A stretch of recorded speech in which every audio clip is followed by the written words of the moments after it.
Algunos conspiranoicos insinuaron que el último cambio en la dirección de La Vanguardia, cuando salió don Màrius Carol y entró don Jordi Joan, era porque el Grupo Godó quería llevarse bien con Esquerra Republicana, ahora que Esquerra Republicana parecía que iba a gobernar en Cataluña, lo cual es una insidia, cuando el Grupo Godó ha cambiado al director para llevarse bien con el poder.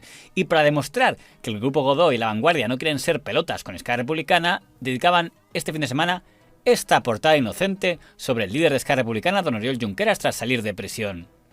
Nadie podría ver intencionalidad en ella, ¿verdad? Era su plan B. Su plan A era esta, pero les pareció demasiado poco sutil.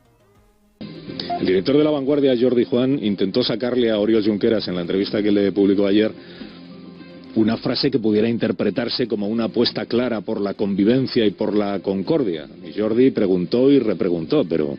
Sí, el señor Alsinas tenía un lanzallamas en la mañana de ayer y no solo disparó contra La Vanguardia, también disparó contra la cadena SER. Desde que fue investido presidente en enero de 2020, el presidente ha dado 2 entrevistas radiofónicas. Una a la cadena SER y otra a la cadena SER. Le dio una cuando empezó esta temporada, le da otra ahora que la temporada se está terminando. Entre ambas pues no ha encontrado tiempo para ser entrevistado pues aquí en Onda Cero o en la cadena COPE. Ni en ninguna otra cadena de radio que yo recuerde. ¿Esto a qué se debe, presidente? Tema. El señor Alsina se nos pone celosillo, dejando al margen que preguntar por qué don Pedro Sánchez prefiere ir a la cadena SER es tan retórico como preguntar por qué don Florentino Pérez prefiere que le entrevisten en el Chiringuito. Me trae recuerdos a cuando era al revés, cuando los locutores de radio, delante del presidente, le reprochaban que no concediera entrevistas a los competidores. Eran otras etapas de colegueo en la radio. Ya que usted nos ha dicho que está muy interesado en iniciar un juego de encuentros permanentes con la sociedad a través de más y más comparecencias en el Parlamento, etcétera, le podría yo pedir en nombre de todos nuestros compañeros de las emisoras de radio que no disfrutan de la oportunidad que yo he disfrutado, que, sin dejar, por favor, de atender nuestras peticiones, sea tan amable de acceder a las peticiones de otros. Antonio Herrero, Cadena COPE. Tengo otro compromiso de radio, creo que en muy poco tiempo, que voy a atender, y los que vayan surgiendo los iré atendiendo. No imagino yo ahora a doña Ángeles Barceló diciéndole a don Pedro Sánchez: ¿debería usted conceder una entrevista al señor Alsina o al señor Herrera? No, no me lo imagino, pero antes sí pasaba. Y le voy a hacer una petición, dígame, con todo el respeto a usted y a todos mis compañeros. Que reciba usted, como me ha recibido a mí, a un querido compañero de la competencia, Iñaki Gabilondo, para que pueda dirigirse a sus oyentes como me estoy dirigiendo ahora a los míos.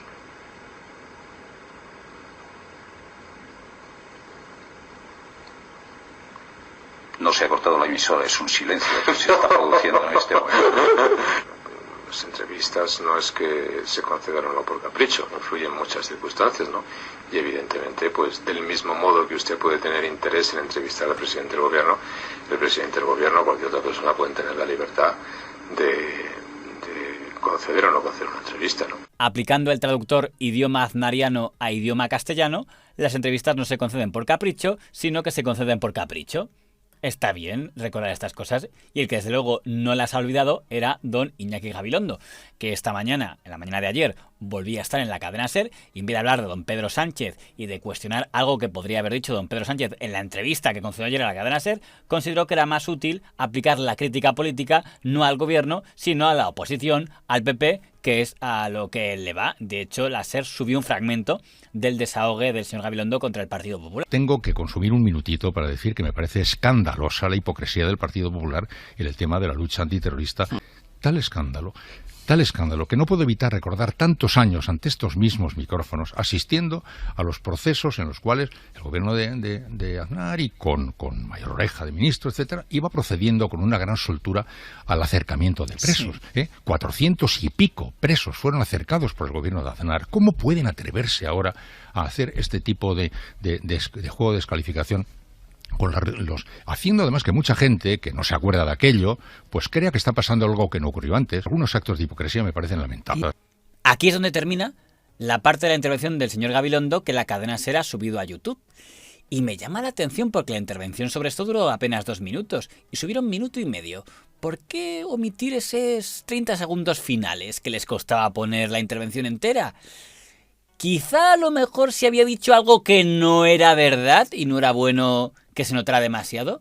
Veamos el fragmento que falta.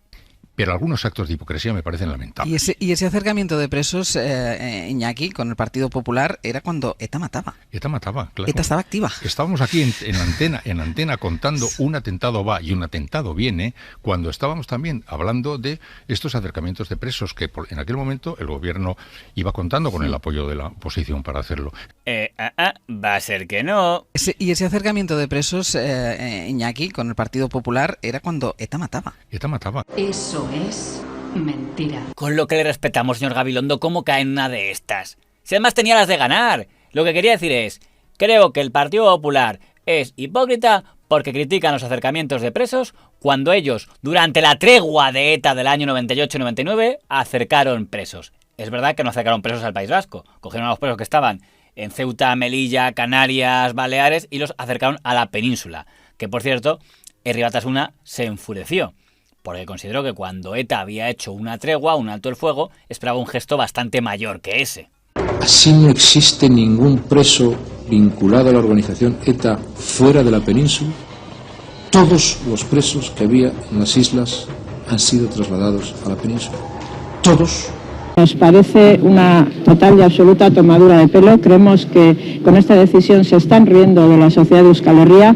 La sociedad de Euskal Herria lo que está demandando, y todos los partidos políticos firmantes de los acuerdos parlamentarios y de los acuerdos en distintas instituciones, lo que está demandando es que los presos estén en las cárceles de Euskal Herria. Pero el problema, señor Gabilondo, señora Barceló, es que ese gesto del señor Aznar no se hizo mientras ETA mataba. Se hizo precisamente porque ETA había dejado de matar. Estábamos aquí en antena contando un atentado va y un atentado viene, cuando estábamos también hablando de estos acercamientos de presos. La diferencia en meter esa coletilla de y mientras ETA mataba y no meterlo es que lo primero es reprochar legítimamente al PP su incoherencia y lo segundo es manipular. Iba procediendo con una gran soltura al acercamiento de presos. Sí. Por cierto, astuto el señor Gabilondo al usar el término acercar. No puede usar el término reagrupar porque los presos de ETA no fueron al País Vasco, que es lo que ha demandado siempre Batasuna y lo que parece que ahora sí van a conseguir, que entonces no consiguieron. Haciendo además que mucha gente que no se acuerda de aquello, pues crea que está pasando algo que no ocurrió antes. En efecto, puede haber gente que piense que pasó lo que no pasó, sobre todo si gente como usted les manipula, o gente como don Antonio Maestre que también se inventa la historia a ese respecto. Pablo Casado hablaba, por ejemplo, también del acercamiento de presos, que tiene que ver también con la negociación con Bildu, ¿no? Cuando Ortega Lara estaba secuestrado, repito, estando secuestrado Ortega Lara, se produjo el mayor acercamiento de presos a cárceles vascas de la historia de España. Lo realizó José María Aznar y Jaime Mayor Oreja. Cuando estaba aún secuestrado...